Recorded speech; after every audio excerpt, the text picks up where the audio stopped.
Once again, this lecture is from the Sai Prema Ashram from Fiji Islands.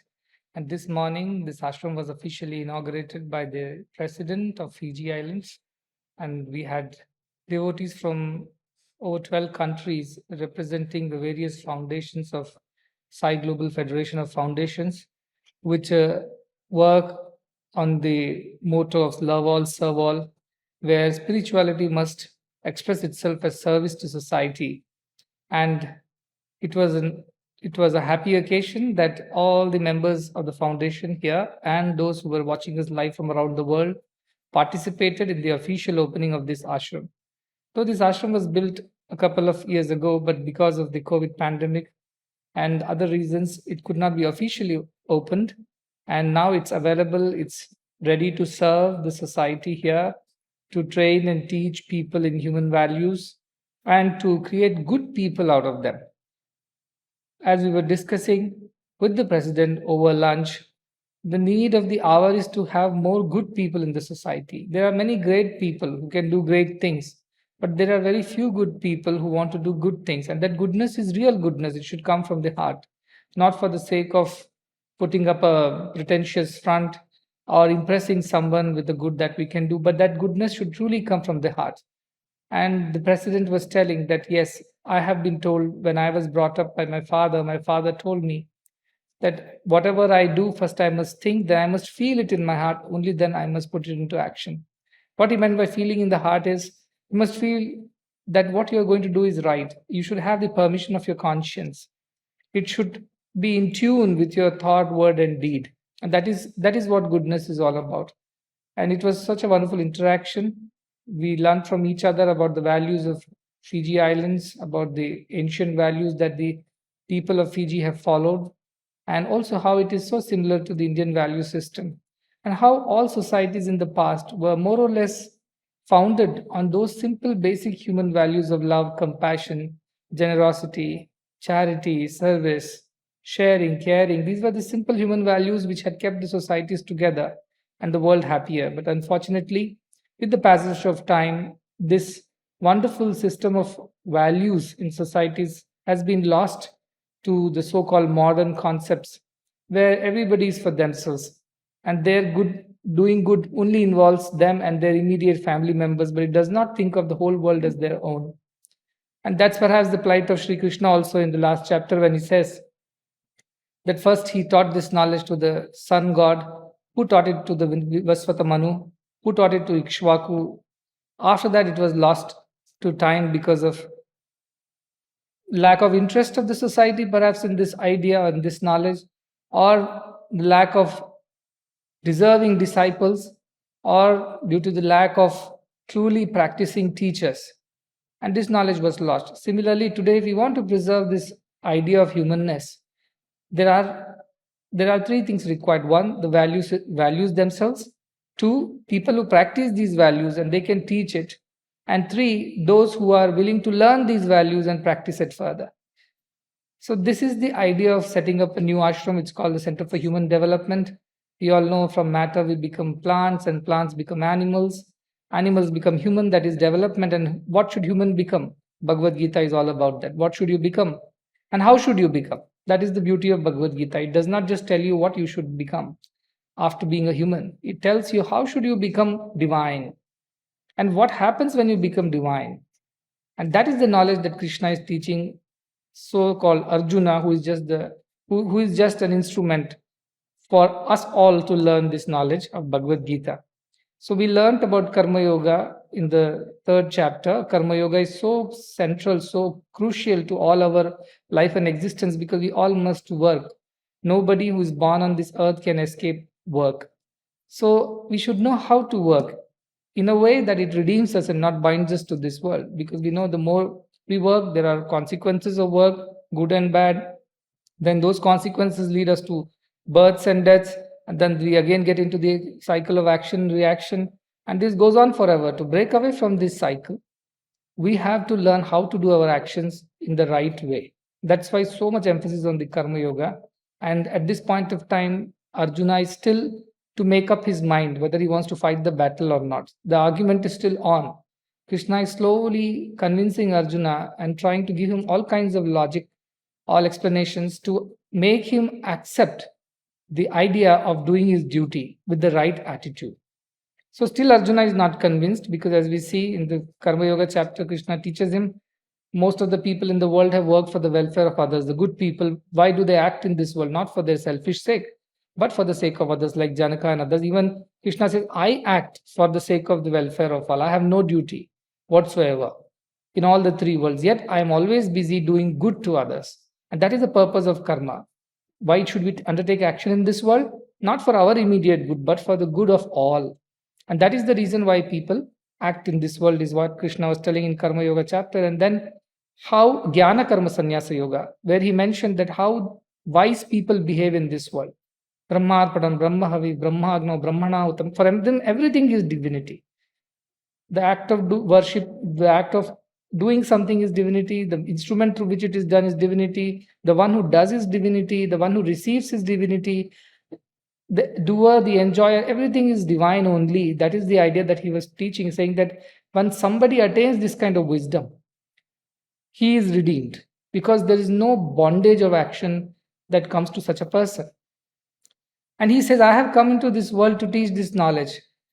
Yada yada hi dharmasya glanirabhavati bharata. Whenever there is decline of this dharma, when people forget what their true duty is, when they deviate from the righteous path, I manifest myself again and again through my own power. And as we learned, he himself is the material, he himself is the instrument, he himself is the product. He himself is the doer. Like the spider that weaves the web out of its own self, lives in the web and swallows it and goes on to the next place. Likewise, this whole creation has come out of God, and God himself is there in all aspects of creation. So the jñāni sees this idea that everything is divine, in good, bad, ugly, in everything he sees only the hand of divine. That is what our Upanishads say. Pratibodha viditam matam amrutatvam hi vindate. When you see God in everything, you will attain immortality. Because there is no fear anymore. Everything is God. How can you be afraid of yourself? So you see everything as yourself. Everything is divine. Therefore, there is no selfishness, no self-interest. There is no urge to hide or hoard. There is only this feeling to share and love and serve everyone, because you see yourself in everyone.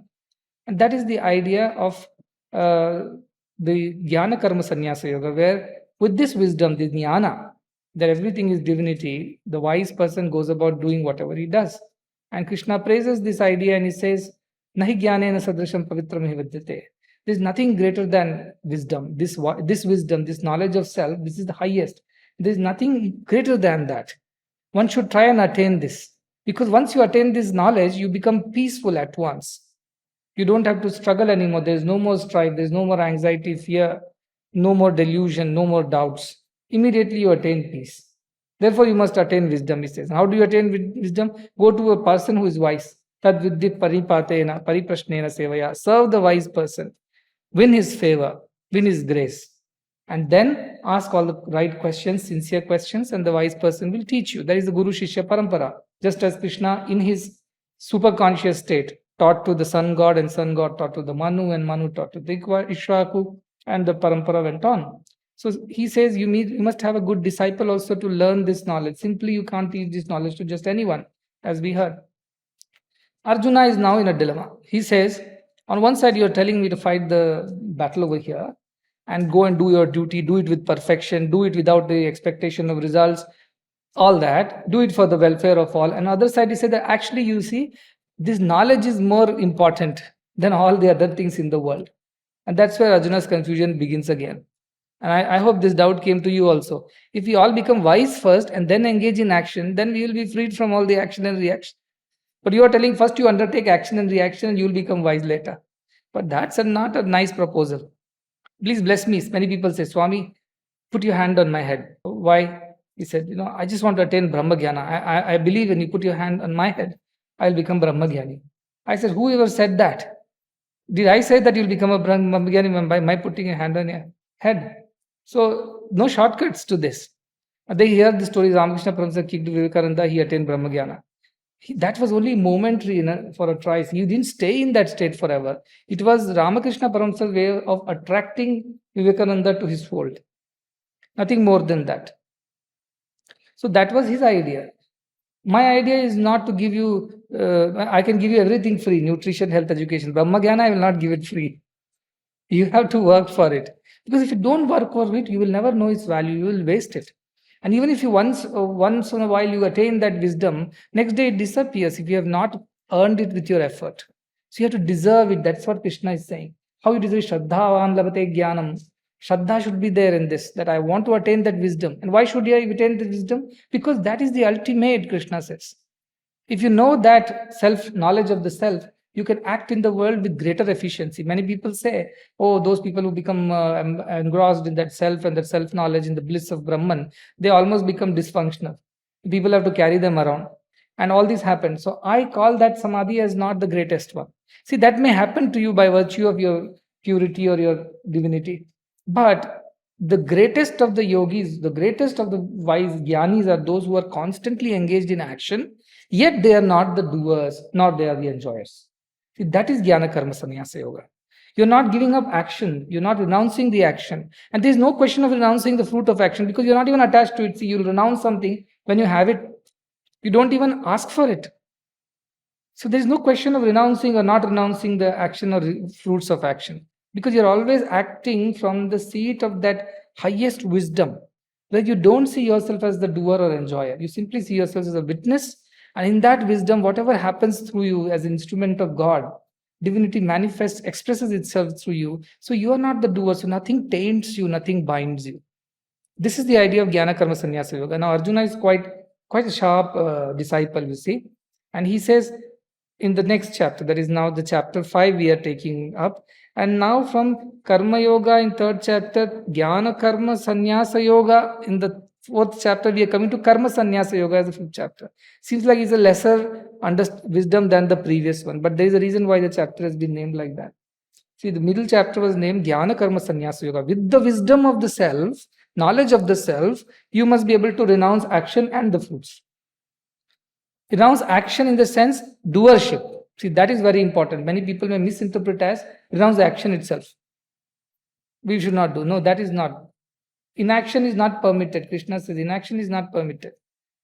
Ma akarmana. That also should not do. You become inactive. That is not right. But you should not be the doer. How to attain that state of non-doership? We do a little and we look around. Has anybody seen us doing this good? Or can somebody acknowledge us? You know? Anything that little good we do, we look for acknowledgements, a pat on the back. And somehow you want everybody to know about it. The same applies to when we do bad, we hope and pray. Nobody knows. Because we want to raga dvesha. That is our problem. We are attracted to certain things. We are repelled by certain things. So all life goes in running towards the things that we like and running away from the things we don't like. That is what Vivekananda says. Man first creates things and then he either runs towards it or runs away from it. This is what he does all his life. So this duality does not exist for the jñāni. That is the idea. Now Arjuna's question is very genuine. And he says, oh Krishna, in the 5th chapter, which is Karma Sannyasa Yoga, Krishna wants to dispel this ignorance of Arjuna.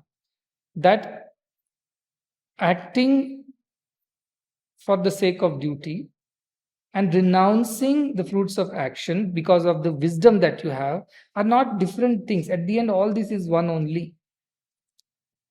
And that is the question Arjuna is asking now. He says, Sannyasam karmanam Krishna punaryogam cha shansasi yacchayam etayorekam tanme vruhi sunishchitam. Krishna, please tell me clearly once for all, please.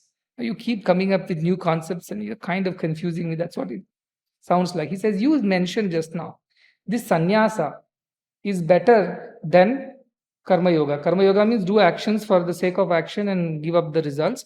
And sannyasa here, when he mentions, it is not truly, it is jnana karma sannyasa he's mentioning over here. Jnana karma sannyasa means naturally you become a sannyasi or renunciate out of the wisdom that you have developed. So he's saying, should I follow the path of wisdom, jnana, so that I become jnana karma sannyasi? Or you are telling me to follow the path of karma yoga? And both you want me to do. You want me to fight the battle right now, which is karma yoga. At the same time, you praise that if you become wise, then it is much better. Then all your actions don't bind you. But Arjuna knows, I'm not wise, I'm otherwise. So I have to I have to know which is the better path. Should he become jnani first? And then we'll come and fight the battle. Let us pack and leave. See, all the time that is going on in Arjuna is how to escape this battle. So he's almost telling him, you has just now praised all these jnana. Become a wise person, then nothing binds you. Now, on the other side, you tell me, no, you can't run away from the battlefield. You have to fight the battle now and here. Not tomorrow, day after. You can't postpone it. So tell me clearly which one is the greater one. And Krishna knows his doubts. And he says, Krishna Shri Bhagavanu Vacha, Sanyasa Karma Yogascha Nishreyasa Karav Bhav Tayostu Karma Sanyasat Karma Yogo Vishishyate. See, what should be the answer you think Krishna should give? Yeah, why wisdom is better. Let's all go and pack up everything, go to Himalayas and sit and meditate, and when we become jñānis, we'll come back and fight the battle. Anyway, all this is Maya. How does it matter? No, Krishna says both are right paths only. You take to the path of wisdom first or they take to the path of action, both are right. Both will take you to the same destination. Though paths are different, they'll take you ultimately to the same destination, not on the way. Your milestones may be different, but your ultimate goal or destination is the same. So, amongst the two, I think Krishna's opinion, he says that amongst the two, Karma Yoga is better. Oh, imagine Arjuna's plight. I thought, now I can catch Krishna and say, Jnana is better, let us go. Amongst the two, Karma Yoga is better, he says, than the Jnana Yoga. Means, when he says here Sannyasa Yoga, he actually means Jnana Yoga or Sankhya Yoga, which is the previous chapter, Jnana Karma Sannyasa, that wisdom. So he says the path of wisdom is Jnana Yoga is good, Karma Yoga is also good, but amongst the two, I prefer Karma Yoga. And now we're back to square one. So Arjuna says, okay, I have to fight the battle. There's nothing doing. No? You have, when long time when Ford was building cars, first cars came out, he said, we give you all color choices as long as it is black. So, you have no choice. It's called Hobson's choice. You have no choice. You have to fight the battle.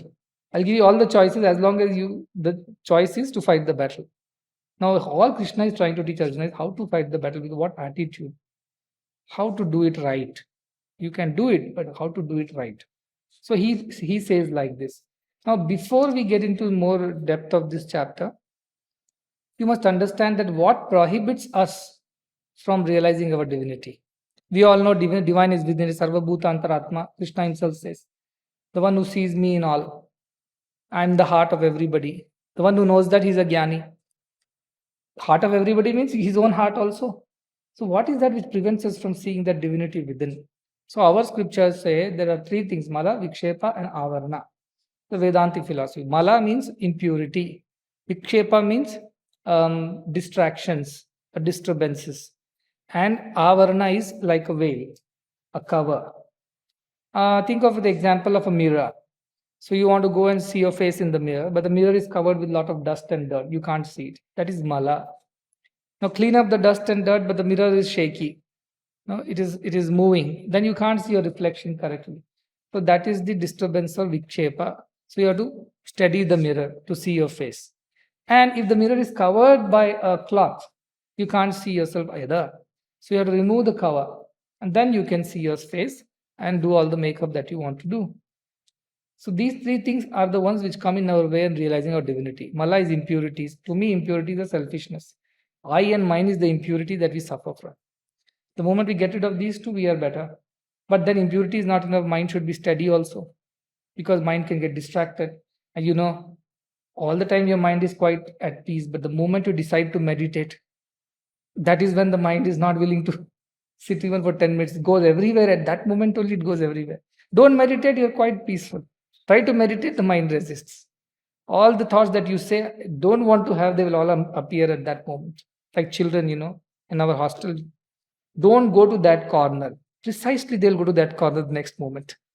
So we have to use a strategy. Where you want them to go, don't go to classroom. Everybody should go to playground, then nobody should go. No, I'm just joking, but that's how mind is. It will just do the other way. So that Vikshepa, disturbed mind cannot focus on divinity. And third is a mind which is covered by this body consciousness. I'm this body, I'm this body, I'm this body. Dehabhimana. That's yesterday also he told.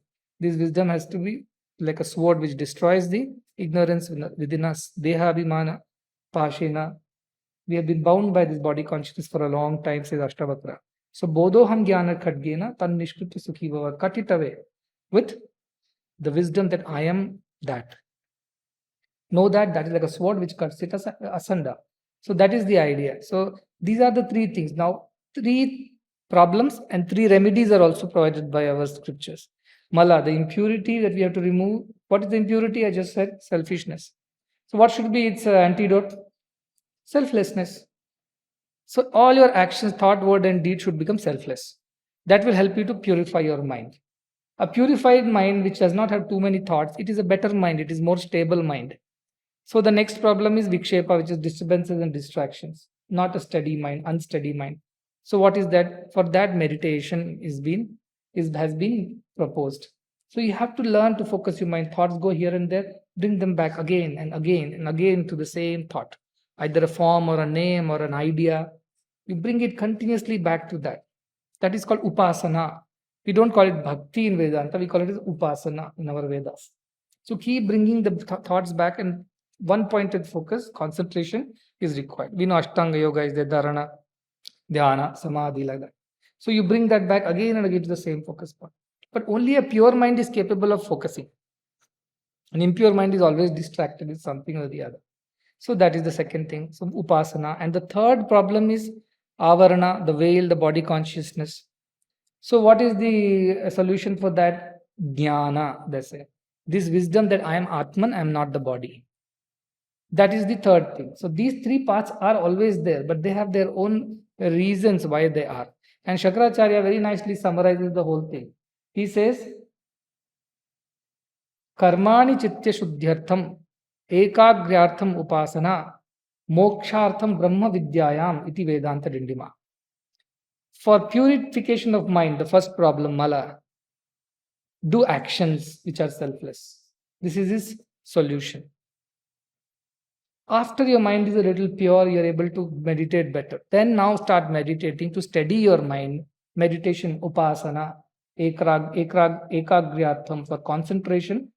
You must meditate. You have 100 things to going on. Now focus on one form and name. That is meditation, that is upasana. You like one form of God, you become a devotee, or you like one thought, aham brahma sarvam brahma. Go on meditating on that. So you focus your mind onto that. That is upasana. But for moksha, which is the ultimate goal, dharma, artha, kama, moksha, you must practice jnana yoga, atma vichara.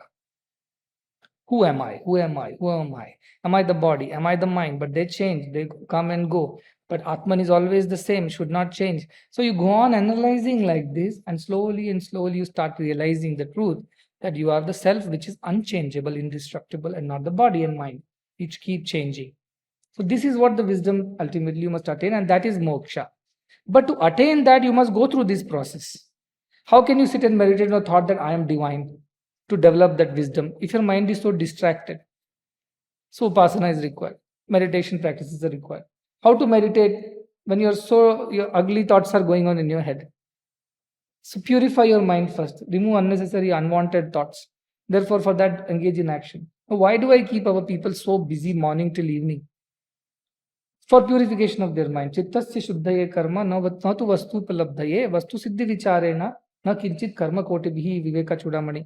Shankaracharya says. The only way to attain moksha is through atma vichara. By doing crores of activities, you cannot attain moksha. Then again back to this. That's what Arjuna is saying. So let me go and meditate and become jñāni, and then I'll come back and fight the war. But is he ready? Arjuna, is Arjuna ready? Has his purity of mind been attained? Is he able to still stay steady? Just now, 3 chapters behind, he was telling, my throat is drying, my hands are shivering, I can't think properly, I don't know what to do. Is his mind pure if he cannot see good and what is right and what is wrong? So he's not ready. So many people tell me also, please bless us with brahmajñāna. How do I bless you with brahmajñāna? I always say, if a high voltage current passes through a low capacity wire, it will burn the entire place. Or if a pot which is not yet fully baked and kind of become totally dry, if you pour water into it untimely, earlier than it can hold, it will break into pieces. Likewise, brahmajñāna cannot just happen to you if you're not capable of handling it. What is the capacity to handle it? Your mind should become pure and steady. That is the capacity to handle brahmajñāna. If your mind is not pure and steady, you cannot handle brahmajñāna. Many people lose their mind. We have seen people who go for this path of heavy austerities and they want to attain wisdom, but they are not totally prepared and they go mad. It happens. They develop lot kind of sicknesses, all kinds of mental, get deranged. It all happens because they are not ready for it. So you must have the patience in spirituality. That's what I was saying yesterday. Somebody asked, I was telling, see, for getting a university degree, you have the patience to study continuously for 15 years from your first class till degree. But for getting brahmajñāna, you want it in there 20 minutes of meditation or one visit to Muddenhalli. All these are the wrong conditions we put in front of God. This is not. You must come as a sincere disciple, Shraddhavan. Put your efforts. Tatparaha, samyatendriyaha.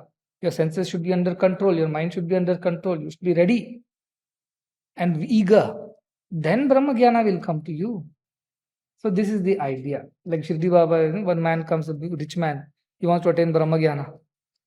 Brahmajñāna, I want brahmajñāna. Shirdi Baba needs 5 rupees. He says, please go and ask Nandu if he's having 5 rupees. We ask Shama if he has 5 rupees. This fellow is sitting there, but not willing to take out one note and give him. At the end, you have brahmajñāna in your pocket, he says. Shirdi Baba teases him. You don't want to give up anything and you want brahmajñāna. How is it possible? So that is the idea that Arjuna is to be ready. So now Krishna is saying, yes, there are 2 paths. Path of wisdom, where people renounce all the activities, become monks, roam around without any obligations whatsoever, and their only focus is to think of God.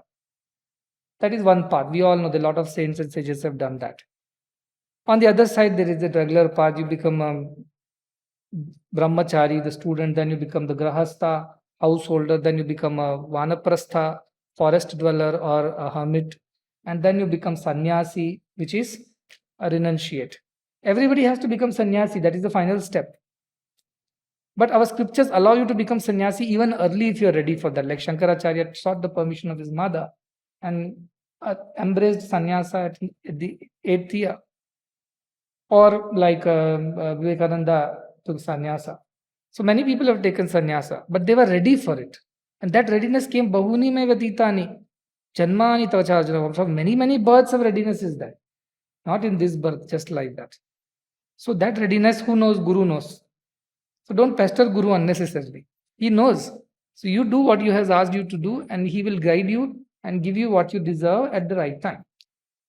So that is the idea. Krishna is the Guru here. And Arjuna is the Shishya, disciples. Krishna is gradually teaching Arjuna. Yes, 2 paths are there. Wisdom path looks very attractive. But to me, Karma Yoga path is better.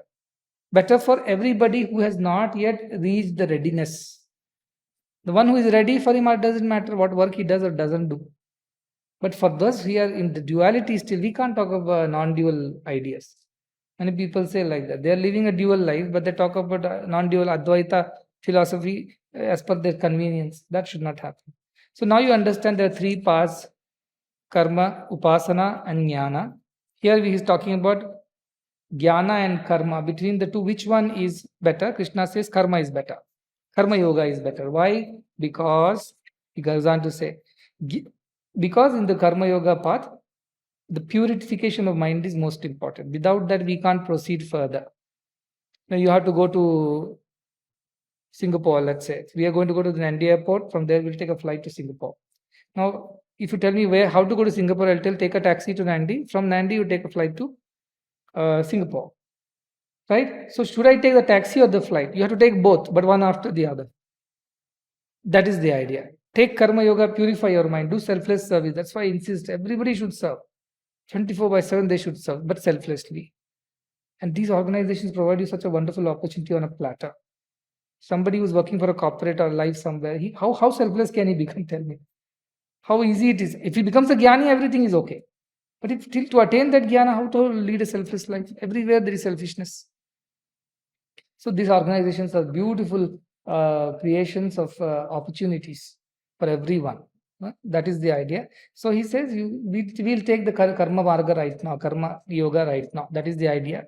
And Krishna tries to dispel this idea that sannyasis are sannyasis, they don't do any action. And karma yogis are karma yogis, they're fully busy doing actions. Krishna wants to clarify that at the end, they are not 2 different things. Even sannyasis are busy doing something. What they're doing, they're spreading the good word. He is a rich man.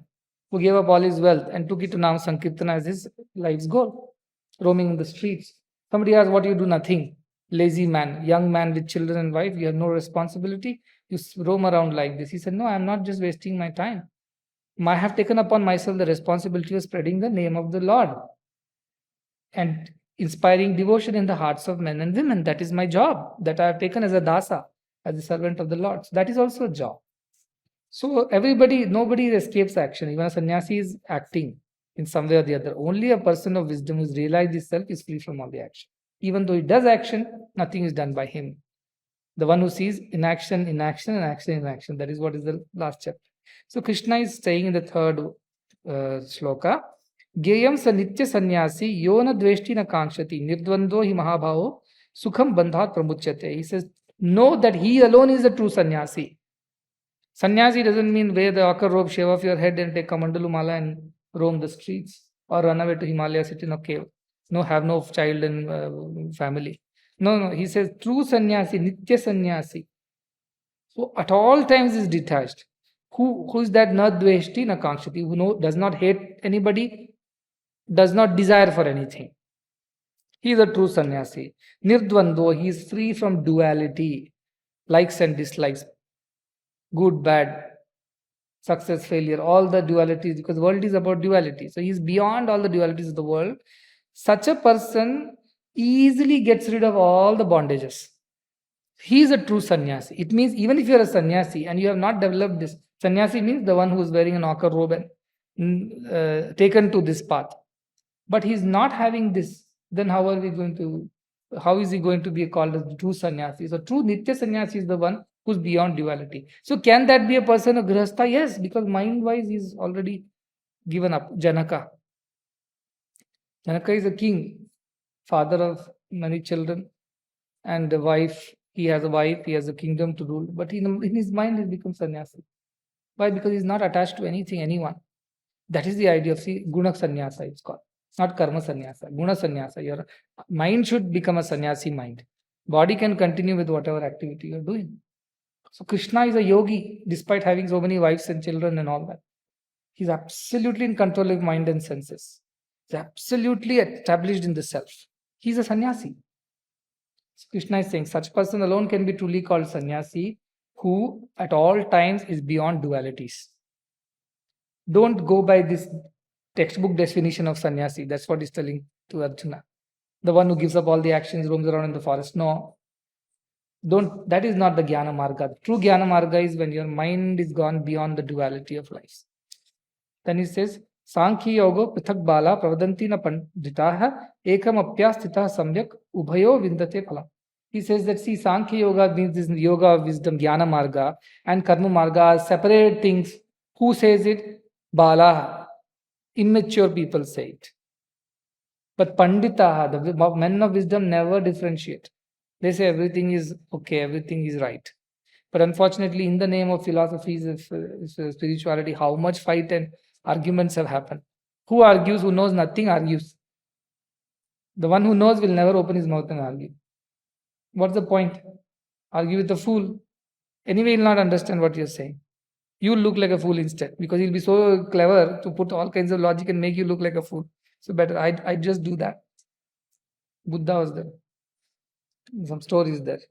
Somebody comes and says, you say the world is full of misery and this and that, and give up. How can I give up the world when there is misery?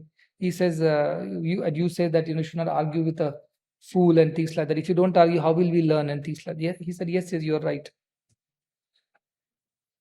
You don't want to debate, you don't want to argue with me and prove your point. Well, how will I learn? Yes, you're right. He leaves at that. Because no point in arguing with fools. No point in making statements. That's why I'm very careful. No arguments, no debate, no statements anywhere. Because what's the point? The one who is wise anyway understands. Needs no explanation. And the one who is otherwise, no explanation is sufficient. They'll always argue after that. So don't waste your time. So what he's saying is that those immature people think path of wisdom is separate, path of action is separate. This should not be mixed with that. This is superior, this is inferior. All this is immature thinking, Krishna is saying. The one who is truly established in that sthiti of oneness, for him, he will achieve what he needs to achieve by any path. Because for him, he has already reached that summit. He's at the summit. Others are climbing from east side, west side, south side, north side. They're having different experiences. And they call my path is better, your path is. Once you reach the summit, any path is okay. The ultimate goal is that. That's what Krishna is removing the delusion from Arjuna's mind, that don't try to prefer one over the other. For you, Karma Yoga is right. And he says, Ekam Sankyam cha Yogam cha yah pashyati sa pashyati. The true seer, the true person who sees it right is the one who sees both as one, not separate. Established in that wisdom, one must perform actions. As one performs the action, one must establish oneself in the wisdom. It's a circle. You start from this point, you will reach the other point. You start from this point, you will reach this point. In the sense, you start, if you want to reach a point, you start on the right or the left side, you'll reach the same point. Because both lead to the same place. So he's saying that yes, wise one also realize divinity, but they continue to act in the world. And the people who act in the world with complete detachment from the fruits of action, they attain that wisdom. They also become the same. But which way to begin, you may ask? For his Arjuna, Karma Yoga is preferred because his mind is still not purified and steadied. So he needs to prepare himself through the journey of life. In Bhagavad Gita is a preparation. First 5-6 chapters go in Karma Yoga. Next 5-6 chapters go in more like a Upasana and Bhakti Yoga. And the last 6 chapters are so much about Jnana Yoga. Here also there is a slowly Krishna prepares Arjuna towards the end. So it's very clear. And then I'm not going to go to everything, but he says that in 7th shloka, Yoga Yukto Vishuddhatma Vijitatma Jitendriya Sarvabhutatma Bhutatma Kurvan Napina Lipyate. Now from here, Krishna is, the chapter becomes more explanatory of the state of the mind of the person who has attained this highest wisdom and still acting in the world. So here Krishna says that the one who has become established in that yoga, how he performs action but is never attached to any of these things. He's not even thinking that he's the doer or the enjoyer of the action. Such a person is Vishuddhatma, pure of his mind. Vijitatma, he has conquered himself, means his mind and senses cannot drag him around. He has complete control over it. Remember Kathopanishad? The Atmanam Ratinam Vidhi Shariram Rathamevatu Manah Pragramheva, and all the horses are senses. So you have to control the senses. Buddhi is the Sarathi, mind is the reins, and horses are the senses, and Atma is the chariot, the one who is riding the chariot. So that is how. So he is in complete control of himself. So such a person, Jitendriya, has conquered all his senses. Sarvabhutatma Bhutatma, who sees that all the beings, the inside of all beings is one and the same. Externally we are different. But inside of all of us is Atman only. Kurvan napina lipyate. Even if he acts in the world, such a person is not bound by any action. So also not bound by the results of the action. So this is how the wise man lives. This we have heard earlier also. Most of this chapter goes on explaining the state of the mind of a wise man. But to attain this wisdom, you have to go through karma marga. See, that is the idea. You have to perform action selflessly. And how else he thinks? Naiva kinchit karomi iti yukto manyeta tattvavid. The one who knows the truth, he knows, I'm not doing anything. I'm not the doer of anything. Pashyan, Shunvan, Sprashan, Jignan, Ashnan, Swapan, Shwasan is a beautiful Sanskrit. What he sees, what he hears, what he touches, what he smells, where he goes, when he sleeps, when he dreams, or Pralapan, Visrajan, Grihan, Unmishan, Nimishan, Api, opening eyes, closing his eyes, speaking, accepting, discarding, in all the activities of the life. What he thinks, Indriyani Indriyartheshu Vartanta, iti dharya. Senses are doing for their own sake. I am not doing anything. Stomach is feeling hungry. Yes, because it's hungry, it goes and eats something. Then feeling sleepy, I am tired, I have to go close my eyes closed because I am feeling body is tired, it goes to sleep. I don't go to sleep. I don't feel hungry, nor I feel satisfied or rested. The Atman does not feel any of these things. He is so firmly established in that idea that he watches his Indriyas go on performing as if he is inside. That is why I said Drigadrishya Viveka you must practice. What is Drigadrishya Viveka? Vidyaranya Swami, very beautiful. In very first look, he says, the world outside, if it is the seen, the eyes are the seer. But who sees the eye? A mind is there which sees the eye. Who sees the mind? There is Atman which sees the mind. Who sees the Atman? No one. So you go one step into yourself, and then you will see your indriyas are outside you, your mind is outside you, buddhi is outside you. You are the witness of all these things. They go on doing what they've got to do. They experience things good, bad, sweet, sour, happy, sad. All this happens in the outside. Within you, you are untouched. Vashishta Ramayana says, how is that state? Shila antarivastitihi, like the inside of a stone. How beautiful, see? Sarva Shanta Sankalpa. All your ideas, thoughts, desires have become silent. Means you don't desire for food. Hunger is a part of your natural phenomenon. So you eat something. But you don't desire for it. There's no desire component. It is a part of your fulfillment of your need. But no desire or wants in that. Sanchata Sarva Sankalpa. All desires have disappeared, become silent. And how do you become? Shilantarivastitihi. You become silent like the inside of a stone. Imagine the density of that silence inside a stone. I was sitting by the beach and I was watching a lot of stones have been put for the sake of protecting the land. And I look at so many waves are coming, hitting the stone and going back. Every time if the stone feels it, he says, he'll be crying because the waves are going and lashing against it. Stone is not perturbed. You may say it's a matter, how will it be perturbed? Yes, it is a matter, but I'm just trying to symbolically think of the idea of a jñāni who sits like a stone. Outside him, so many things are happening. Waves are lashing against it. Sun is shining, it's becoming hot, it's becoming cold. But inside, nothing happens. So the Vashishta Jadyan Vidya Nidra Vinurmuktaha Sa Swaswarupa Sthiti Smritaha. You can become like that also when you're in deep sleep after a nice good lunch or a breakfast and in the maths class or whichever class, including Paravidya class, unfortunately. You can reach that inside of a stone sthiti. People can kick you, people can shake you, but you won't wake up. No, or you're drunk, lost all your senses and moorings, lying in some corner. Nobody knows day and night where. Do what you want. Even then you can reach this state. But he says very clever, this shloka says, Jadya Nidra Vinurmukta. Should be free from laziness, inertia, or deep sleep. And still be silent like a stone. Then you have reached the true state of yourself. That Saswarupa. That is your true self. Absolutely calm and silent. Outside everything goes on. Inside nothing happens.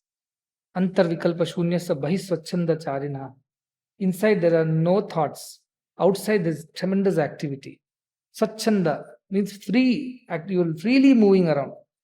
But inside you, nothing is happening. Part of it is steady, part of it is moving. How beautiful the concept of Atman and the Indriyas are. Indriyas are going on, running around. Atman remains at the steady in the center. Like the axle of the wheel. Center remains steady, the wheel turns up. So that is the sthiti that you must talk. So this person thinks all the Indriyas are doing their own job. They're meant to do. Eyes are meant to see, ears are meant to hear. They're going about doing their job. I am here steady. That is the idea of these jñāni. So these shlokas are all mostly the explanation. And how does that he become? He becomes like the lotus leaf in water because of the wisdom. So what? He stays in water, but the water cannot stay on the leaf. Like coat of the lotus leaf, it has got a little waxy coat. So water doesn't stay on it. If water starts staying on it, the leaf will get destroyed. So he stays in the world, but world does not stay on him. That's why it's a boat in the ocean, but ocean is not, water should not come inside the boat. You enjoy the world should not enjoy you. Be careful. So that is the idea. The one who has completely dedicated himself, Brahmanadaya, everything is dedicated to that idea of Brahman. Such a person is like the lotus leaf, never affected by all the water that is around, inside, above, below, nothing. All let everything happen around him. He remains steady. And what he says, Kayena manasa buddhya kevala indriyairapi yogina karma kurvanti sangam tyaktva atma shuddhaya. Why should he still act in the world? To maintain his purity. His body, kaya, manasa, his mind, buddhya, intellect, keval indriyairapi, all the senses. Yogina karma kurvanti. The real yogi works in the world. Sangam tattva, without attachment. For what? Atma shuddhaya, to keep himself pure. So he's telling Arjuna, you have to develop purity. How do you become purity? You do karma yoga. How? Body, mind, intellect, indriyas, all these you should be put into action, but without any attachment. That will purify your mind. Once your mind is purified, that wisdom will dawn on its own. Yesterday we said, if you're ready, Guru comes. If you're really ready, Guru disappears. So real readiness is when your inside itself tells you what to do. You become continuously in touch with your divinity, and nobody needs to tell you what to do, what not to do. That's the state you must achieve. He says, Yukta karma phalam tyakta shanti apnoti neshtikam. The one who attains this kind of a perfection in his duties, in delivering, such a person immediately attains peace. Because he has attained the idea that I'm not the doer. He is not attached to the results. He's just doing for the sake of keeping himself pure, selfless actions. But ayukta kamakarena phale sakto nibadhyate. But the one who's not ready, who's not capable of this, ayuktaha, what does he do? He because of desire for fruits of actions, he gets bound by actions. So lower desire should be replaced with a higher desire in the first place. Then there should not be any desire. Desirelessly, by divine will, things should happen. So if you must say, I have a desire to do good to the world. That desire, at least not a desire, it's my nature. You can't say river has a desire to reach the ocean. That is not his river's desire, that is his nature. So good people's nature is to do good. So think like that. Out of my nature, I have to do good. Your nature is to do good. That is what I was telling in the morning. Our basic nature is to do good. It's not an option to do good. It's the very nature, very obligation to do good in this world. It's how we should live. There is no other way to live. This is how one should live in the world. So that is the idea that ayukta cannot, the one who is not ready, you cannot rest. Ready, steady, then go. So readiness is purity of mind, steadiness is stability of mind. Then go, then comes the wisdom. So that is what he is treating Arjuna. All the other shlokas are on similar tone or similar thing. Next, this one I will take up, 14. Where Krishna says very big secret here. He says, na kartatvam na karmani lokasya srujati prabhu na karma phala sanyogam svabhavastu pravartate. See, I don't create action in this world, nor I create doership in this world. Don't blame me. You created the world. Many people blame me. Had you kept quiet and not created this world, all this mess would not have been there. See, this God should not have created this world. First he creates the world, then all the mess happens. Then he comes, struggles to set everything right. What is the point? Don't create the world, don't have mess, don't have problems at all. The journal is a medical journal, and that I was reading about the incidence of congenital heart diseases in the world. And they concluded that the largest number of cases happen in poor countries where the social development index is low. It means basic amenities, income, access to education, all this is very low. That is poorer countries, and fertility rate is high. Many children, many people are born. So what is the solution to reducing the congenital heart disease burden in the world is, they're saying, if you reduce the fertility of people, then less children will be born. So naturally, the probability of children having congenital heart disease will be less. What a solution from a scientific journal.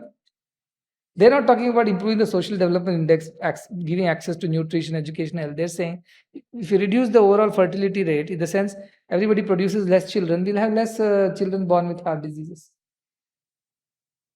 How to reduce poverty? Kill all the poor. There are no poor, there is no poverty. What kind of solution? That is not the solution at all. You must learn how to deal with the problem. You created the world. It's such a mess. You shouldn't have created the mind. Everybody should have been pure. Why all this mess? And now you come and take Bhagavad Gita classes, and that also we have to go through it. And then you tell us, show me whether you're improving or not. Why go through this whole game? Krishna says, I have not created any action in the world, nor I have created the doership. None of this is my doing. I am Atman. So what is it? Na karma phala sanyogam. Also I have not created the results of the action and the consequences thereafter. Nothing of this. Svabhavastu pravartate. Because of your own nature, you behave and you experience the world as you experience. It's your nature that makes you behave the way you behave. Remember in the previous chapter we learned Prakrite kriyamani gunai karmani sarvashaha. All the gunas are there. We are born, we develop some instincts, some ideas, some qualities because of the associations we keep, the books we read, the things we watch, the friendships we keep, and we become like that. And then we undertake actions, then there are reactions, then we experience it as good and bad, and then complain to God. Krishna says, see, neither I have created actions for you, nor I have created the results of actions for you, nor I have created any of these experiences for you. You have created it for yourself. See, we all live in the same world, but all our worlds are different. How I see the world versus how you see the world, how he sees or she sees. It's a different world. Each lives in a different world of its own in this whole world. I see things differently, you see things differently, right? A child sees this world differently. A politician sees this differently. A military man sees this differently. A thief sees this differently. A jñāni sees this differently. Everybody in the same world, but everybody has their own worlds. Who created these worlds? They themselves, their minds have created these worlds.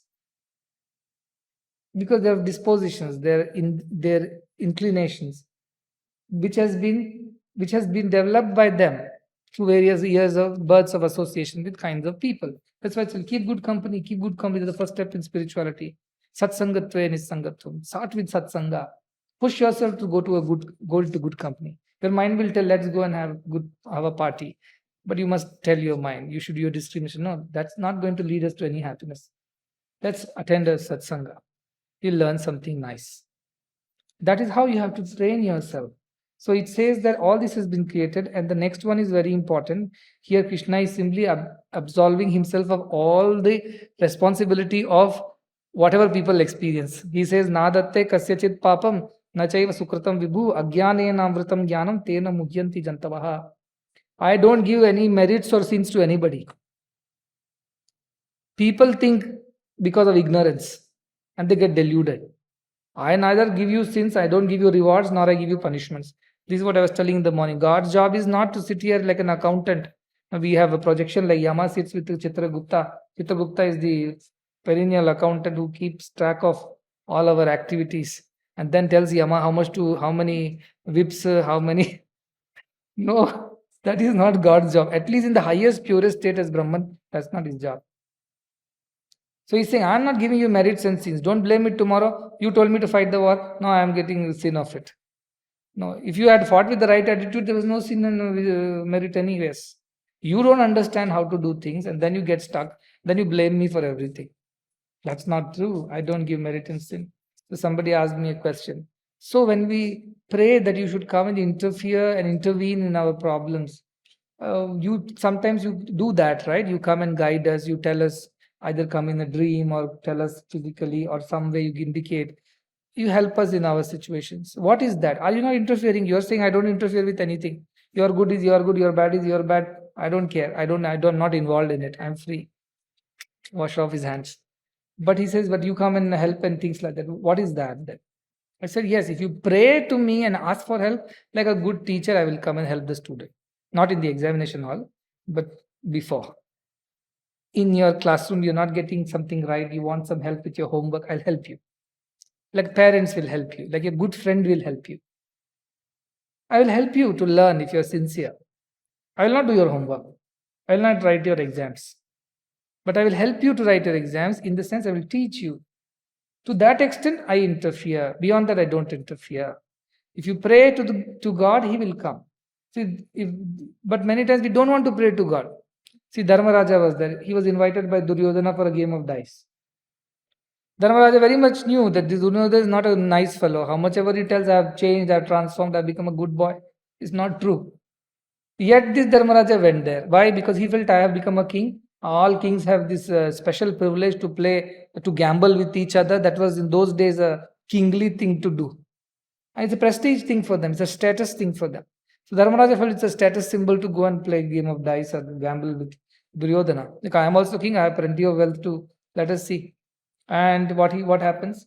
He loses everything. So much so that he loses his wife also, Draupadi. And she is put in the middle of the court, such embarrassment. And there is Dushasana pulling her sari and she's crying out for help. Nobody can help. The Kauravas, elders cannot help. The Pandavas, who are husbands, cannot help. She herself cannot help herself. She is not strong enough. She prays to Krishna. Krishna helped. Did Krishna interfere or not? He did interfere in the whole thing. He helped her. Had Dharmaraja prayed to Krishna before going to the game of gambling, that Krishna, what do you think? Should I go or not? What would have been Krishna's answer? Hey Dharmaraja, what happened to you? Don't you know what kind of people they are? That Shakuni is sitting on the other side. He's a cunning man. He'll play all foul and he will make you lose. Don't even try. Be here. Forget your kingdom and kingship. All this is separate, but don't go and play gambling. But Dharmaraja never consulted Krishna. Same thing we do so many times when we are tempted to do something very badly. Something inside tells, ask that Krishna within. Ask with it. No, I'm fine with it.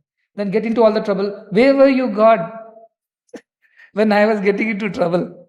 Are you not supposed to look after me? Are you not supposed to take care of me? Okay? So this is what I'm saying. Na datte kasyachit papam na jaiva sukritam vibhu. Lord does not distribute papa punya to people. It is their own doing. But they want to find somebody to blame it on later. And who is the best to blame? God.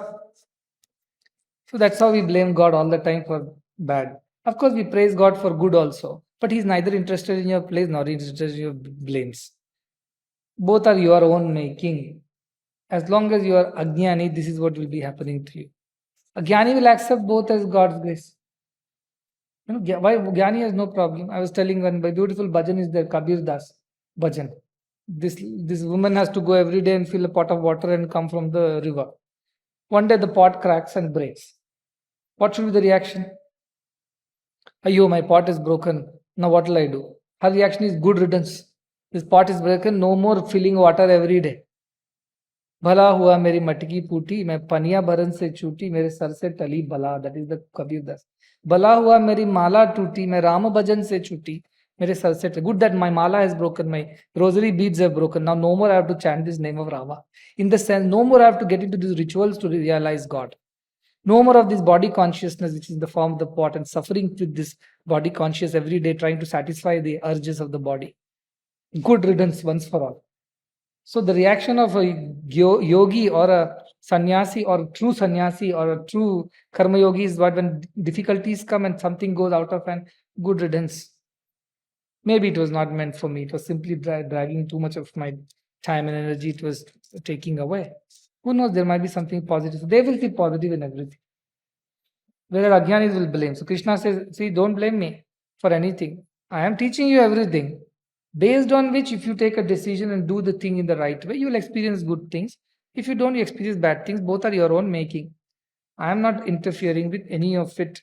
So that is very, very important. So what happens? Jnānena tu tadajñānam yesham nashitamatmanah tesham adityavajñānam prakashayati tatparam. So the one who has developed this wisdom, his ignorance is destroyed in the same way as when sun rises, all the darkness is destroyed. When the sun rises, all the darkness is destroyed. At once. Does it get destroyed one after the other?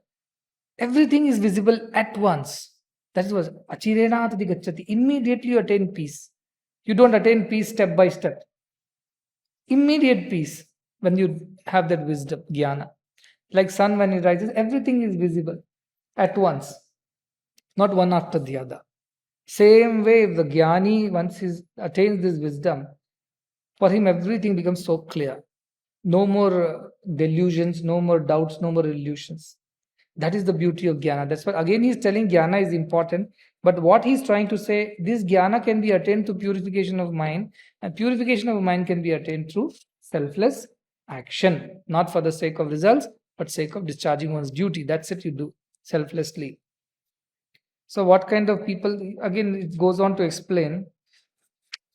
I'm not going to go on repeating this thing, but this is another 18th shloka is important. Vidya vinaya sampanne brahmane gavi hastini shuni chaiva shvapake cha pandita samadarshina. Who is a true pandita? Who sees equal, who sees equality everywhere, who sees sameness everywhere. Where he is vidya vinaya sampanna, he is wise and also humble. Vidya dadati vinayam. If he is really wise, he'll be humble. Only if otherwise people are arrogant. Wise people are always humble. That is the hallmark of greatness, hallmark of wisdom, is humility.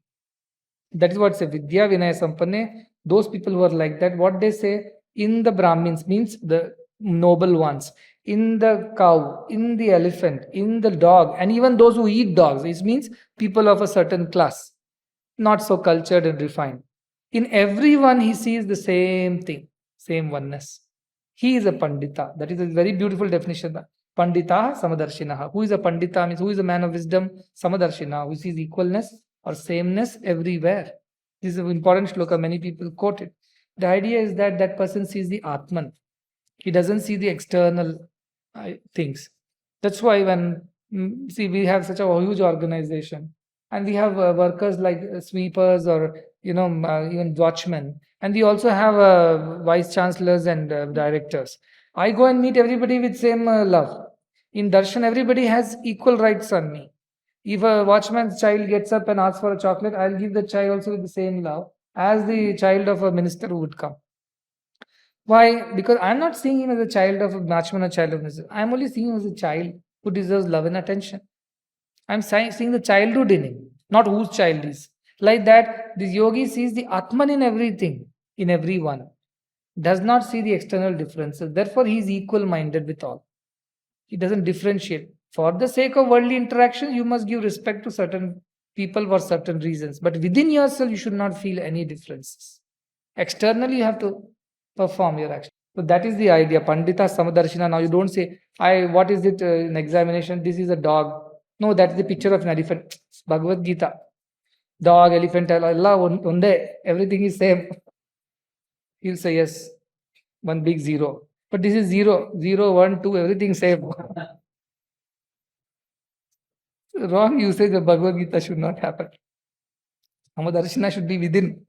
Externally, you have to still behave according to people's position, status, or various responsibilities. You have to talk to them and behave accordingly. Within you, you should not feel differences. Within you, you should feel love only. Beauty is that the one who experienced this, he is Brahman here and now. That is what Krishna is going to tell. He says, Ihaiva tairjitah sargo yesham samye stitam manaha nirdosham hi samam brahma tasmat brahmani te stitaha. The one in this world itself, you don't have to go another world to realize this. In this world who has developed this kind of mind, sthitam manaha, steady and pure and clear and wise, that mind, nirdoshami samam brahma, he becomes as sinless as Brahman himself. Tatmat brahmani te sthita, and therefore they're always established in this Brahman sthiti. You don't have to go and become Brahman by going to another place. Here and now, the one who develops this kind of mind, who sees equality everywhere, equalness, my equal mind, who has no dualities, who has no ragadvesha, who is pure in his mind. Such a person is Brahman here and now. That is why I say, in only our Sanatana Dharma says you can become God. All others will call it blasphemous. No. Even, of course, in a Sanatana Dharma also, there are various ways of becoming God. Moksha is defined differently in Vishishtadvaita and Dvaita, in various schools of thoughts. But the school of thought that we subscribe to, Advaita, it says you are divine as you are. You don't know. That's all is the difference. Once you know you are divine, how do you know? Your mind becomes pure, clear, steady. You know you're divine. It is so important that he says, that's an encouragement to us. The Bhagavad Gita, though it's a story between Krishna and Arjuna, so to say there is Dvaita, but Krishna is always about Advaita.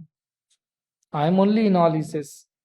So such a person, what happens? Na prasheti priyam prapya, no jijate prapya cha apriyam. He doesn't get excited when he receives favorable results. And he doesn't get agitated when he gets unfavorable results. Unfavorable means what should have ideally been there. He accepts both. Saying, okay, whichever way it has come. Like the real devotee, let me tell you, like somebody was fell from a bike, broke his toe. What is his message to me? Where were you when I was falling from the bike? No. His message is, thank you, Swami, for reducing the calamity to just a fracture in my toe and saving my head from splitting into two. See his attitude. That is the attitude of a devotee, a jñāni. Yes, something bigger has been averted. And something, God has given me some small, simple pain and taken away a bigger calamity. That's the right attitude, right? So these people are like that. Sthira buddhi asammudho. They are complete sthira. They're steady. Every situation they are the same. They don't get affected. And they don't get deflected and distracted by things like that. Brahmavid brahmani sthitihi. Again, Brahmaveda brahmaiva bhavati. Mundakopanishad says. Same, Brahmavid brahmani sthitihi. Knowing Brahman, he is established in the sthiti of Brahman. That is the idea of our Upanishads, our Gita, our scriptures. You can be God here and now. Don't have to wait. But provided there is one condition, purity. Purity is required. Now, what is purity? Selflessness is purity. Develop complete selflessness, you become divine. There's no other criteria. But to become completely selfless and get rid of this I and mine is so difficult. Because from birth after birth, it has got accumulated in our head. Be selfless is so easy. I'm telling from my own experience, being selfless is so a feeling of such lightness. You feel so unburdened. I don't want to keep anything for myself. Anything if I keep in my cupboard, I say it irritates me. It bothers me till I give it away. Unless I've forgotten about it, that's a different matter. But if I remember something, I can't keep it. Only that is a bare must necessity. I have to keep it. Even in good things, you should be equal minded. Even bad things, you should be equal minded. People praise, then they'll blame also tomorrow. In both the times, you should be equal minded. So that is the idea. Selfless life is so delightful. And you have to experience it to know what I'm saying. And who can have this selfless life? Only two people can have this selfless life.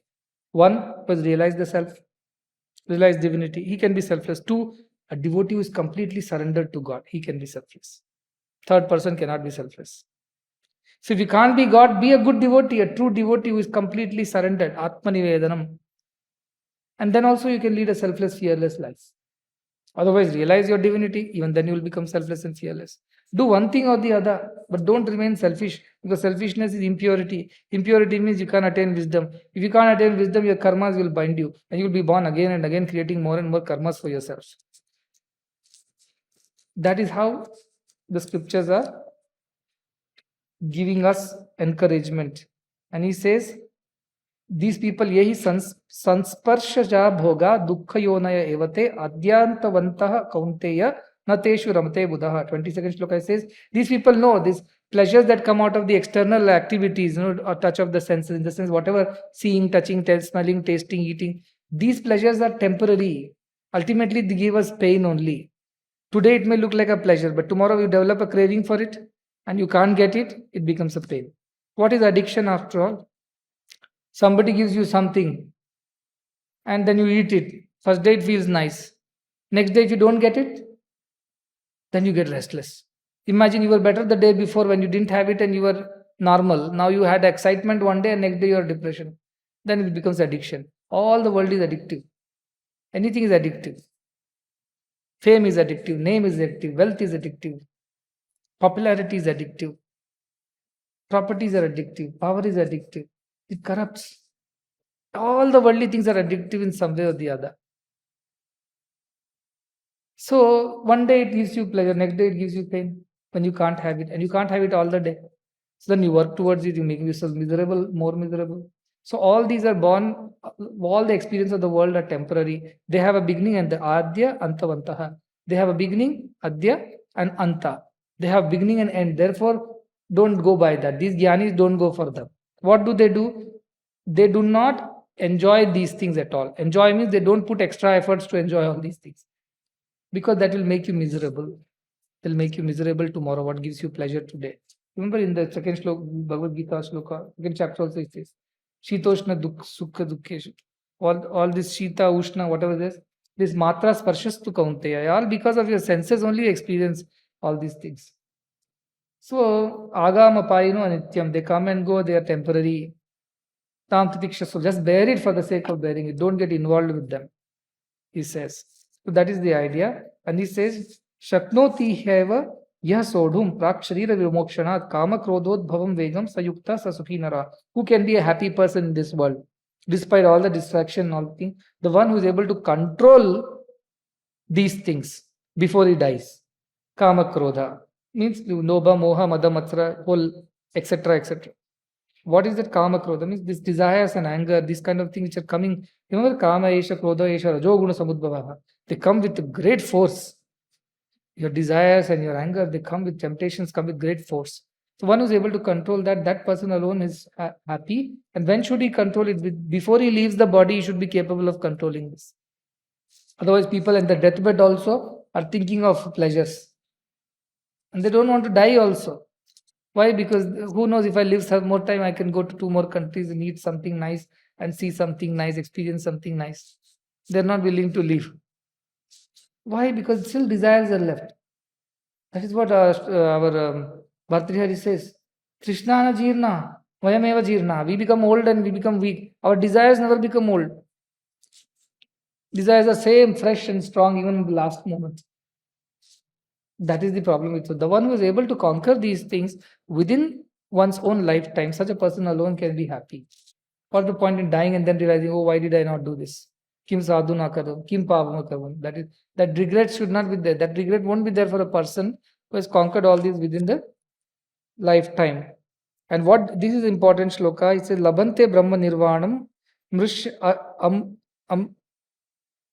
brahma nirvanam rishayah shina kalmashaha chinnadvaida yatatmana sarvabhuta iterata. What do these people do? Having attained brahma nirvana, that attained that brahman sthiti, that liberation from all these desires and pettiness. Rishihi, these are rishis, means the saints and liberated ones. Shina kalmasha, all their impurities and sins have been destroyed in this wisdom. The fire of wisdom, everything is gone. You might have done past karmas also, but they also get destroyed. Remember, we in the last lecture we heard that. So chinnadvaida, all their doubts are dispelled. Yatatmanam, they are completely in control of themselves. Sarva bhuta hirata. What should they do? Sarva bhuta hiterata. They are all ever engaged in the welfare of society, the welfare of all. Those who attain brahmajñāna, those who are all their sins and impurities are destroyed, they have no more doubts left whatsoever, and they are continuously in complete control of themselves. They are always engaged in the welfare of the society. So even if you attain wisdom, what is he telling to Arjuna? Even if you attain jnana, you must act for the sake of the betterment of others. Why do I work? I work for sarvaloka hite rataha. You must learn to work for everybody else's thing. That is what in our Gurukulam I said. 4 principles from Ramayana we have borrowed.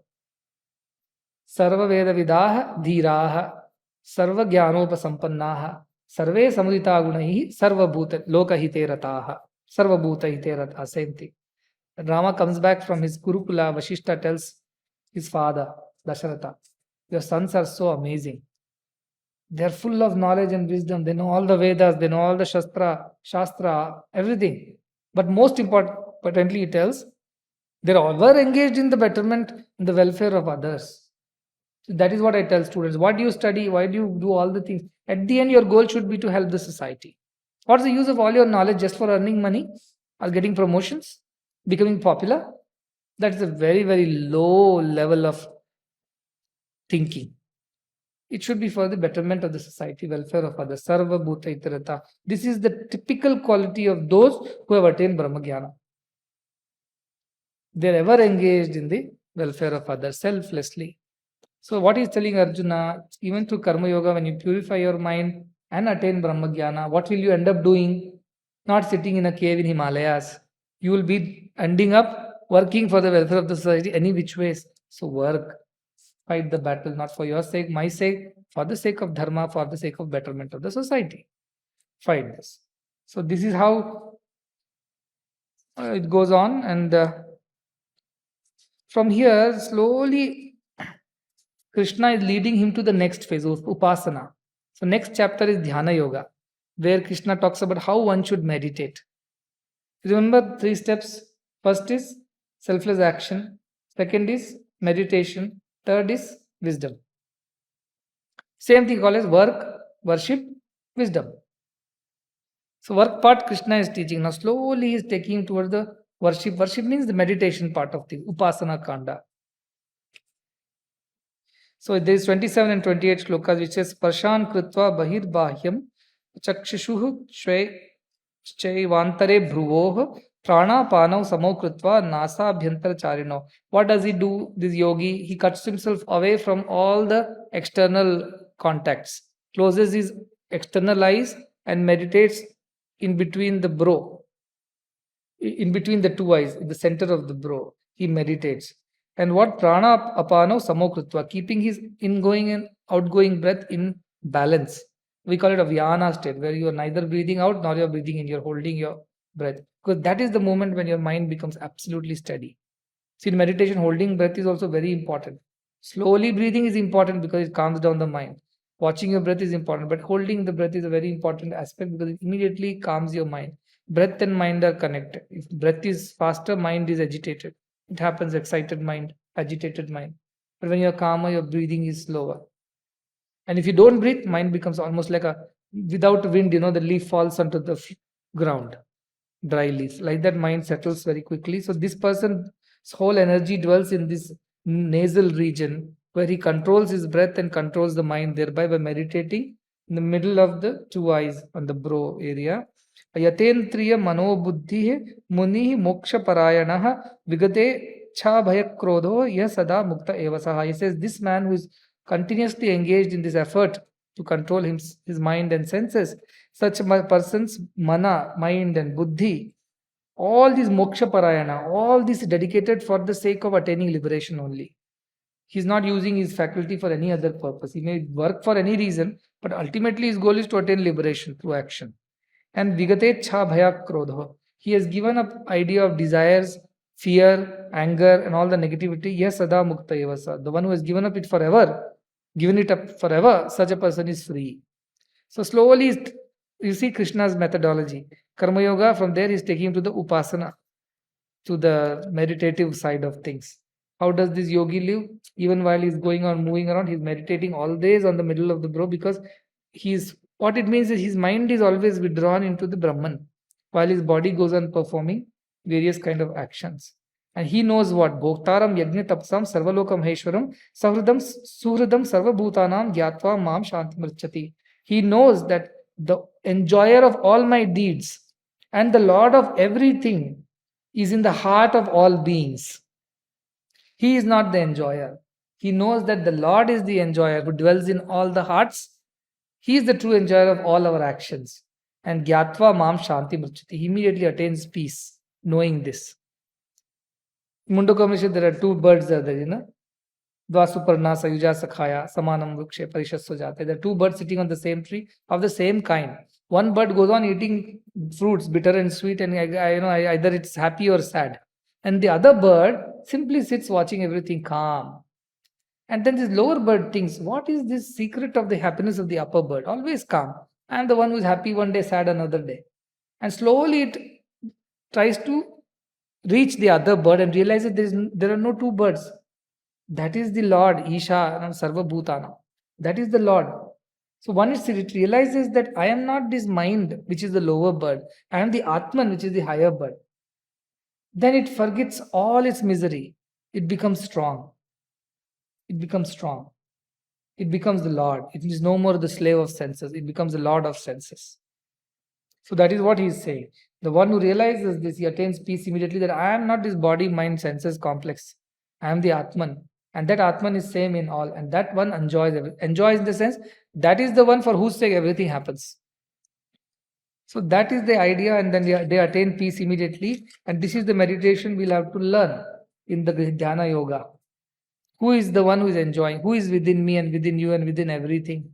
I must meditate on that idea. So slowly Krishna is leading our Arjuna to the next chapter, which is going to be dhyāna yoga.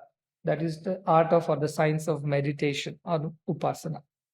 So Arjuna is being prepared for the jñāna. But how patient and how good a teacher Krishna is. Arjuna loses patience every now and then. He asks, give me the shortcut, give me the shortcut. And Krishna says, yes, let me teach you, let me finish. And he goes on explaining to him, and how he gives him again and again. He tells him, see, if you get good marks, this is what will happen to you. If you get good marks, that will happen to you. Encourage, if you become a jñāni, this will happen to you. If you become jñāni, that will happen to you. But how to become a jñāni? Fight the battle. But with the right attitude. Because we all can't run away from society into forests. It may appear easy, but actually he says in one of the shlokas, I didn't take up that shloka, but it says that sannyasa is a very difficult path. Running away from society is not easy. Imagine he has nobody to give him breakfast, lunch and dinner. He has nobody to wash, iron or prepare his clothes. He has no roof, no shelter. Falls sick, there is nobody to care and cure him. He has no pockets, no bank account, no savings, no insurance. He's totally dependent on the society at large. And imagine if everybody wants to become monk, what will happen to the society? So Grihastha is also there. You must be householder, but then what kind of householder? Who follows the path of dharma. Not greedy, only looking after themselves, their children, their family, my. Not that kind of householder. Should have this idea that I must serve the society at large. And then eventually everybody has to become sannyasi, no choice. Jadabharata was there. Bharata was there. He also becomes sannyasi. But at the last moment, as I said, before you leave this earth, you must have developed control over your desires. And this Jada Bharata became sannyasi at the end. But he developed the desire to look after the poor deer. And what happened? He was born as a deer in next birth. So at the last moment also you can go wrong. We must prepare ourselves for this jnana. See, unpreparedly, many young people jump into this monkhood and sannyasa and all that stuff. That's why many of these associations like Ramakrishna Mission, they have very strict rules to accept a monk. And they don't accept for like 5-6 years, they just test and try. After that only they grant him membership. If he survives the 6 years of difficult monk's life, austerity and other things, then only they actually kind of give him a membership of the organization. Otherwise, they don't give. Very important to prepare ourselves. That is preparation. Selfless action is preparation. So why this spirituality? Narendra Modi ji was speaking the other day. He said, what did Satya Sai Baba do? He dissociated spirituality from ritualistic observances and associated it with service. See how he caught that point. All other gurus, many people, they just talk about, let's meditate, let's do this, let's do that. They don't talk about selfless service. They talk about some service, but not as selfless, which will wipe every single trace of selfishness from you. That kind of service nobody recommends. Our spirituality is all about selflessness. And that's why service. Because how do we express our selflessness? In doing good to others. So this is the preparation for that higher knowledge. If we don't attain this in this birth is a waste. That's what Shankaracharya will say. It's a wasted birth. Yama will say, Mrityo sa mrityum apnoti. From death, you have gone to another death. Your birth has been a total waste, so I won't even count. Yama. He meets you at one death and then he meets you again in the next death. And you tell him, he will say, hey, you're back again in the same class? He said, yes, I failed. Oh, then you wasted your whole year. That's what happened. Same way, Yama meets you again at the next death. He says, last time I picked you up, no? Again you came back. What did you do? You didn't redeem yourself in this birth. No, I was selfish. I did not do anything. I had no control over mind, desires, senses. Back to death again. So death to death you are coming. Your birth has been a total waste. So I won't even count what you did. But I was also the president, prime minister, whoever. It doesn't matter. All that is not the qualification. That's what I was telling. When we meet the creator at the end, he's not going to ask us how many properties you had, how many children you had, grandchildren you had, how many things you did in the world. He's just going to ask how many people you loved, how many people you served. You did nothing? Then you did not. Then everything is a waste. And that is how we must live in the world. Sarva bhuta lidhite rataha. That is the key sentence. We must do everything for the sake of others, for welfare of others. In that others' welfare, our welfare will be looked after. We will be redeemed too because of purification of our mind. So that is the essence of the 5th chapter. More or less, we have come to the concepts of karma yogas are coming to an end. So we have understood karma yoga means performing actions with perfection in it, with the utmost abilities, capacities, no laziness, no slackness. Do it to the best of your ability. And still not demand the results to be of a certain kind. Doing duties in your right, results you have no right on. At the same time, you cannot say that I don't want to perform action because anyway I don't have any rights on the result. No, you have to still perform action. For what sake? For the sake of betterment of welfare of others, like Janaka and others have done. So don't do duty with love. Do love without duty. That is spirituality. Duty with love is good. Love without duty is spirituality. From there he goes on to say that the people who do this, we are all born with certain gunas, and we should follow that path of gunas. And if you are born to be a teacher, be a teacher. If you're born to be a doctor, be a doctor. Through that also you can attain redemption, provided your attitude is right. And you see God in everything, you see equalness in everything, you develop that kind of vision. Don't differentiate, discriminate, don't be selfish. Do everything for the higher good of others. In that goodness, your mind will become pure. Once your mind becomes pure and steady, you will attain that wisdom. Once you become wise, there is no doing, no enjoying. Everything happens through you. You become the witness of all actions. You are untouched, untainted, unbound by any of it. This is the essence of all of Karma Yoga. So we must act in this world, but act in a selfless way. That is the essence. And how beautiful, see all the organizations we have now, 30 foundations, so much we are doing. What does it help you with? It helps you with opportunities to do selfless work. Otherwise, left to yourself, how many of you will work like this selflessly? So these organizations have been created, and I insist that everybody participates in these organizations or any other organization where you find your heart, where you find fulfillment. But the essence is you must do selfless work all the time. So whatever, even if you're eating, sleeping, everything also you should think, I'm doing this so that I can be healthy, I can have a good mind, I can learn new things, and through that I can help others. Everything should ultimately be motivated for the sake of helping others. Even your personal needs should be looked after so that you can help others. If you are sick, unhealthy, how will you help others? If you don't study, how will you help others? So everything should be at the end sarva bhuta hite rataha. Because even the Lord himself comes down and does the same thing for the sake of the welfare of the world. Otherwise, he has no duty. That is how we have to work. So with that, more or less, the chapter is ending. We'll take up Dhyana Yoga once the chapter shlokas are over. Once again, this is a special session because this comes not from India but from Fiji. And it's a beautiful country with beautiful people, very happy people, always singing, always smiling, and very deeply rooted in their ancient traditional value system. And I think the world needs more and more people like these, good people. We don't need policies, we need no politics. We don't need wars, we don't need sanctions. We just need goodness. More and more of goodness will take care of this world. And all these efforts are just to make us better human beings, good people who can spread this goodness. And the impact of it is infinite. You never know an act of goodness, how impactful it can be. You can only do good and forget, as they say. But that good will inspire somebody and will set in motion a chain reaction of goodness. It will spread to the whole world, and that's how the world will improve. This is our effort. For that, first we have to purify our mind and through selflessness. So that's why Bhagavad Gita is so important to lead our lives in the right way.